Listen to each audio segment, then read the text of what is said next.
내일과 모레 중국 우한 교민들을 전세기로 이송합니다. 일단 증상이 없는 교민만 귀국시켜 충남 아산과 충북 진천에서 임시로 생활하도록 결정했습니다. 해당 지역 주민들은 일방적 결정이라며 반발하고 있습니다. 중국 내 신종 코로나 바이러스 감염증 확진자가 6천 명을 넘어서는 등 확산세가 수그러들지 않고 있습니다. 중국 전문가들은 다음 주 중후반이 최대 고비라고 전망하고 있습니다. 청와대 울산시장 선거 개입 의혹과 관련해 검찰이 송철호 울산시장과 백원우 전 비서관 등 관련자 13명을 한꺼번에 기소했습니다. 검찰은 임종석 전 비서실장도 내일 불러 조사할 예정입니다. 세금 2억 원 이상을 1년 이상 연체한 고액 체납자 3만 8천여 명을 KBS가 전수 분석했습니다. 어느 지역에 체납자들이 많이 살고 체납액 규모는 어느 정도인지 자세히 살펴봅니다. 일반 투자자들을 끌어모아 동시다발적으로 주식을 매입해 주가를 조작하는 피라미드식 신중수법이 확산하고 있습니다.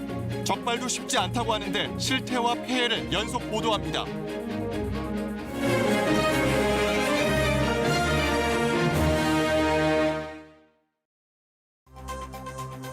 정부가 내일부터 전세기로 귀국하는 우한 지역 교민 700여 명을 충북 진천과 충남 아산 지역에 격리 수용하기로 했습니다. 증상이 없는 분들이 입국을 하게 된다는 점은 해당 지역 일부 주민들은 농기계와 차량, 몸으로 막아서며 거세게 반발했습니다.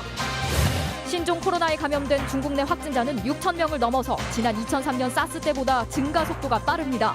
봉쇄된 우한시는 대부분의 상점이 문을 닫고 도로는 텅 빈 모습입니다. 일본과 독일 등 세계 곳곳에서 우한을 방문한 적 없는데도 감염된 사례가 잇따르면서 2차 감염 공포도 커지고 있습니다. 속세를 떠나 조용히 수행에 정진한다며 조계종 스님 9명이 동안거 중인 경기도 하남의 한 비닐하우스. 그런데 이딴 소음에 인근 주민들의 집단 민원이 이어지고 있습니다. 이 시끄러움 속에서 공효를 찾을 수 있는 것이 진정한 수행입니다. 동안거 장소도 무허가로 지어진 불법이었습니다. 지난주 발생한 강원도 펜션 화재 원인으로 LP가스 배관 문제가 지목됐는데 최근 가스 배관을 제대로 막지 않아 발생한 폭발 사고가 잇따르고 있습니다.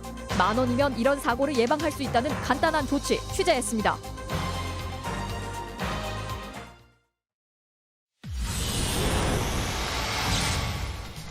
중국 우한에 있는 우리 교민들이 내일부터 정부가 마련한 전세기를 타고 차례로 귀국길에 오릅니다. 귀국을 희망한 720명 가운데 신종 코로나 의심 증상이 없는 교민들만 우선 송환하기로 했습니다. 정부가 우한 교민들을 충남 아산과 충북 진천의 시설에 격리 보호할 것이란 방침이 알려지자 지역 주민들이 크게 반발했습니다. 오늘 하루 국내 추가 확진자는 없었지만 유증상자 28명이 격리돼 검사를 받고 있습니다. 중국에선 신종 코로나 확진자 수가 6천 명을 넘어섰고 사망자 수는 132명으로 집계됐습니다. 일본에 이어 독일과 타이완 등에서도 중국 우한을 방문한 적이 없는 사람의 2차 감염 사례가 확인됐습니다. 서울대가 뇌물수수 등 혐의로 재판에 넘겨진 조국 전 법무부 장관에 대해 직위 해제를 결정했습니다. 조 전 장관은 교수직 자체는 유지할 수 있지만 당분간 강의는 불가능해졌습니다. 청와대 하명수사와 선거 개입 의혹을 수사하는 검찰이 백원우 전 청와대 민정비서관과 송철호 울산시장, 황운하 전 울산지방경찰청장 등 13명을 재판에 넘겼습니다. 임종석 전 대통령 비서실장과 이광철 청와대 민정비서관의 사법처리 여부는 4월 총선 이후에 결정할 방침입니다.